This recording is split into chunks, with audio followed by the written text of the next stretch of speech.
नमस्कार, कृति समाचारमा स्वागत छ। म स्वरूपा थापा मगर। समाचार सुरु गरौँ मुख्य खबरबाट।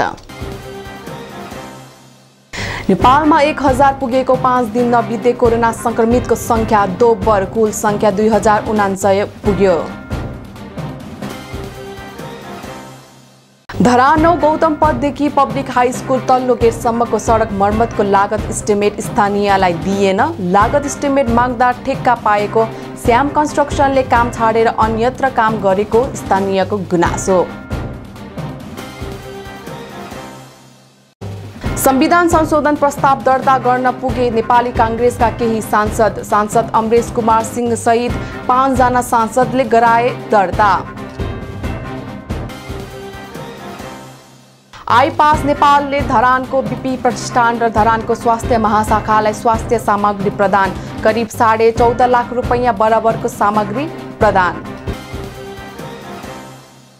कर बुझाउने म्याथपको आग्रह गर्दै सुनसरी उद्योग वाणिज्य संघ धरानले संघीय सरकारका अर्थमन्त्री डाक्टर युवराज खतिवडालाई ध्यानकर्षण पत्र, समय सीमा असार मसान्तसम्म पुर्याउन माग। तरहराको युवाको हत्यामा संलग्न 3 जना पक्राउ पर्नेमा प्रज्वल तामाङ, अभिषेक पौडेल र अभिषेक केसी। डाक्टर गोविन्द केसीले दार्चुलामा थाले 18औं अनसन, विभिन्न 3 सूत्रीय माग राख्दै अनसन थालियो। र धरान सोरका एक युवाले आफ्नै घाँटी रेटेर घाइते।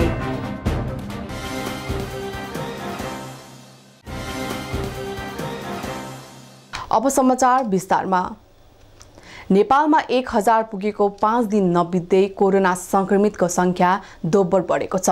स्वास्थ्य तथा जनसंख्या मन्त्रालयले मंगलबार अद्यावधिक गरे अनुसार कुल संख्या 2049 पुगेको छ।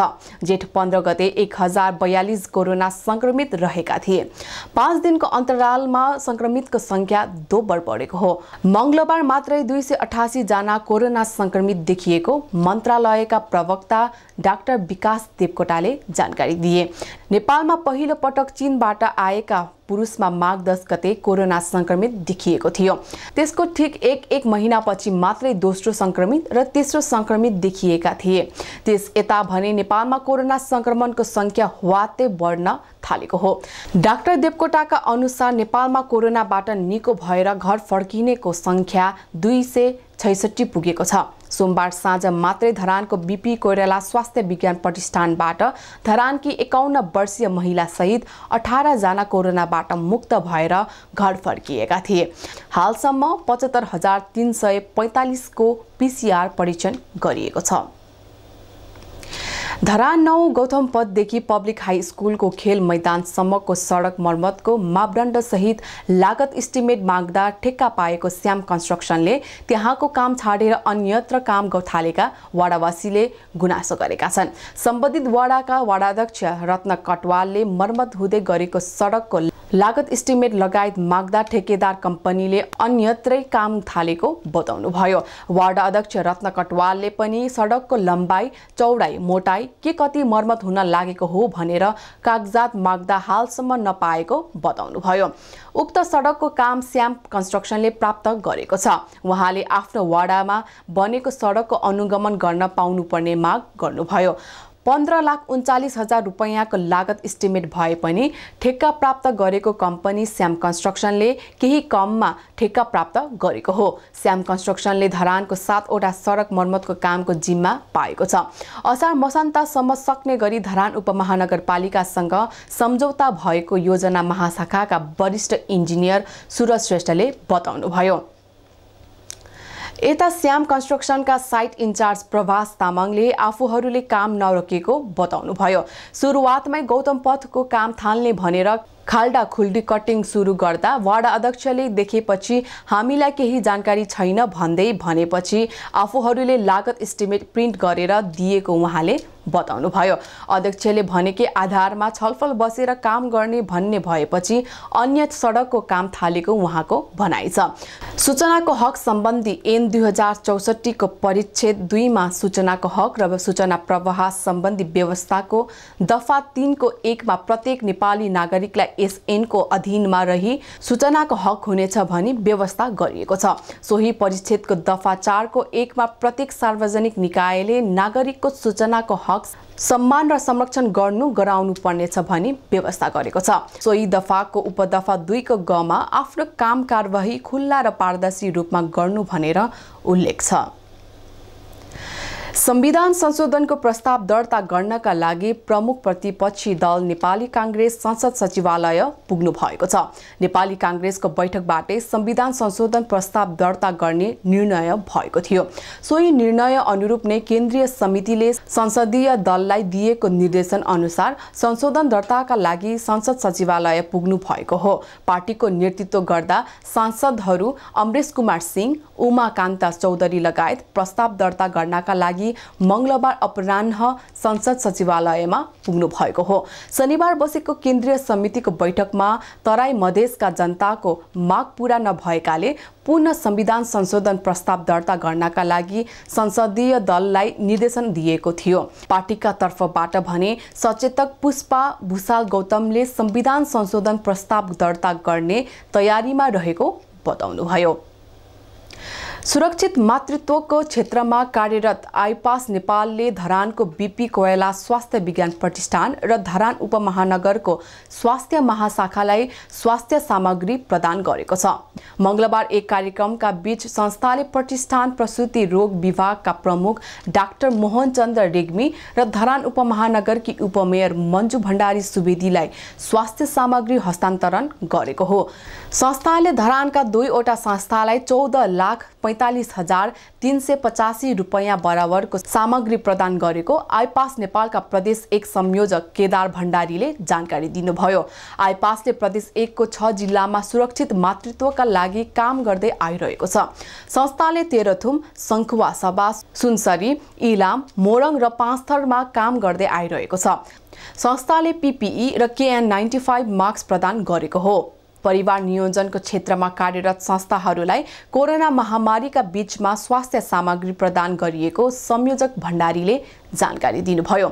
उहाँका अनुसार कोशी अस्पताल, बीपी प्रतिष्ठान, धरान उपमहानगरको स्वास्थ्य महाशाखा, पाँचथर जिल्ला अस्पताल लगायतका स्वास्थ्य क्षेत्रमा कार्यरत चिकित्सक तथा स्वास्थ्य कर्मीलाई लक्षित गरेर सामग्री हस्तान्तरण गरिएको हो। 91 सेट पीपीई, 325 थान एप्रोन, 240 थान KN95 mask, 15,956 surgery mask, 15,756 disposal mask, 1441 थान ह्यान्ड सेनिटाइजर, 188 थान रेक्जिन 3M लगायतका स्वास्थ्य सामग्री दिएको हो।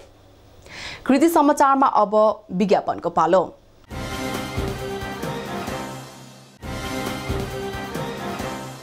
कृति समाचारमा पुनः स्वागत छ। अब बाँकी समाचार।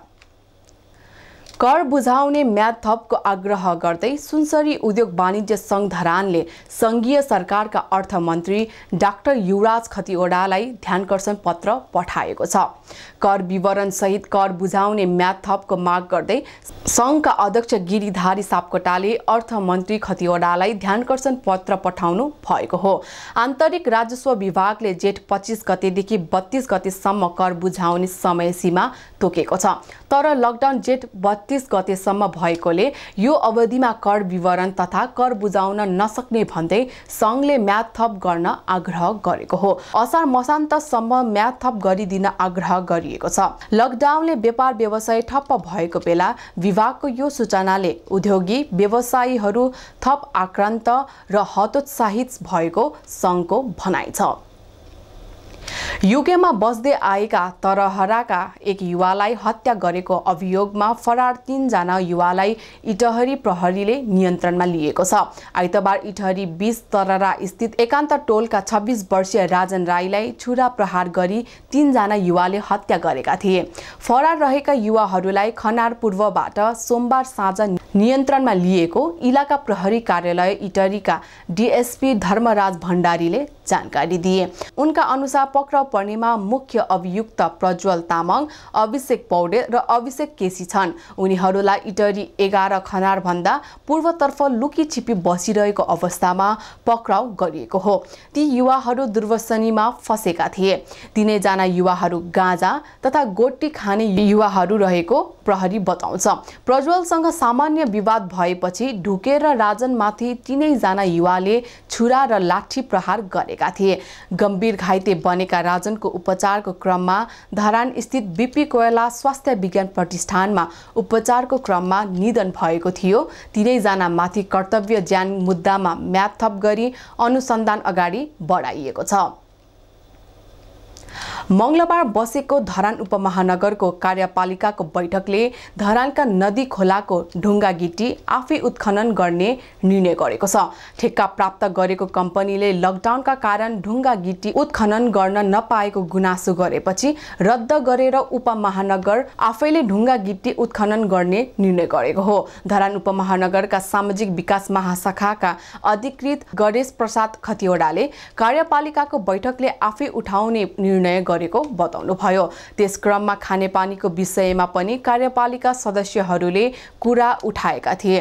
त्यस क्रममा धरान नगर प्रमुख तिलक राईले अर्को नगर सभा बस्नु अगावै खानेपानी संस्थालाई खानेपानी व्यवस्थापन बोर्डमा ल्याइसक्ने प्रतिबद्धता गर्नुभएको उहाँले बताउनुभयो।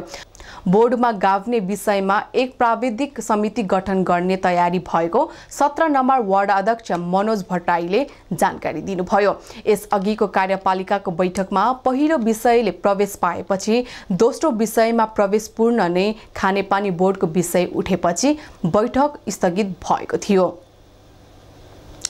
चिकित्सा शिक्षा सुधारको माग राख्दै पटक पटक आमरण अनसन बस्दै आएका डाक्टर गोविन्द केसीले मंगलबारदेखि पुनः अनसन सुरु गरेका छन्। यसपटक उनी दार्चुलाको सदरमुकाम खलङ्गामा अनसन बसिरहेका हुन्। 3 बुँदे माग राख्दै अनसन थालेका हुन्। उनले यसपटक भने दार्चुला लगायत सीमा क्षेत्रका बासिन्दाका लागि यातायातको सहज पहुँच निर्माण गर्नुपर्ने, गुणस्तरीय स्वास्थ्य शिक्षा र रोजगारीको व्यवस्था हुनुपर्ने र नेपालको मिचिएको भूभाग फिर्ता ल्याउन तत्काल प्रक्रिया थाल्नुपर्ने माग राखिएको छ। यसअघि 19 जेठमा डाक्टर केसीले विज्ञप्ति जारी गर्दै 20 देखि 21 जेठसम्म माग पूरा गर्न माग गरेको थियो। उनले 18 औं अनसन सुरु गरेका हुन्। उनले सरकारले आफूसँग विगतमा गरेको सम्झौता कार्यान्वयन गर्नुपर्ने माग समेत राखेका छन्। धरान 16 का एक युवाले आफैले आफ्नो घाँटी रेटेर घाइते बनेका छन्। दारी काट्ने ब्लेडले घाँटी रेटेर 30 वर्षीय भुवन दाहाल घाइते बनेका हुन्। घाइते बनेका उनलाई धरानको बीपी प्रतिष्ठानको आकस्मिक कक्षामा लगिएको थियो। उपचारपछि उनी घर फिरेका छन्। सोमबार राति 30 वर्षीय भुवन दाहालले आफ्नै घाँटी रेटेको स्थानीयले बताएका छन्। उनले किन र के कारणले त्यो गरेका हुन् भन्ने खुल्न सकेको छैन। श्रीमतीसँग सामान्य विवाद हुँदा उनले आफ्नै घाँटी रेटेका थिए। कृति समाचारको अन्त्यमा पुनः एकपटक मुख्य खबरहरू। नेपालमा 1000 पुगेको 5 दिन नबित्दै कोरोना संक्रमितको संख्या दोब्बर, कुल संख्या 2049 पुग्यो। धरान 9 गौतम पथदेखि पब्लिक हाई स्कुल तल्लो गेटसम्मको सडक मर्मतको लागत इस्टिमेट स्थानीयलाई दिएन। लागत इस्टिमेट माग्दा ठेक्का पाएको श्याम कन्स्ट्रक्सनले काम छाडेर अन्यत्र काम गरेको स्थानीयको गुनासो। संविधान संशोधन प्रस्ताव दर्ता गर्न पुगे नेपाली कांग्रेसका केही सांसद अमरेश कुमार सिंह सहित 5 जना सांसदले गराए दर्ता। आइपास नेपालले धरानको बीपी प्रतिष्ठान र धरानको स्वास्थ्य महाशाखालाई स्वास्थ्य सामग्री प्रदान, करिब 14.5 लाख रुपैयाँ बराबरको सामग्री प्रदान। कर बुझाउने म्याद थपको आग्रह गर्दै सुनसरी उद्योग वाणिज्य संघ धरानले संघीय सरकारका अर्थमन्त्री डाक्टर युवराज खतिवडालाई ध्यानकर्षण पत्र, समय सीमा असार मसान्तसम्म पुर्याउन माग। तरहराको युवाको हत्यामा संलग्न 3 जना पक्राउ पर्नेमा प्रज्वल तामाङ, अभिषेक पौडेल र अभिषेक केसी। डाक्टर गोविन्द केसीले दार्चुलामा थाले 18औं अनसन, विभिन्न 3 सूत्रीय माग राख्दै अनसन थालियो। र धरान 16 का एक युवाले आफ्नै घाँटी रेटेर घाइते। हवस् त कृति समाचार यति नै। कृति टेलिभिजन हेर्दै गर्नुहोला। नमस्कार।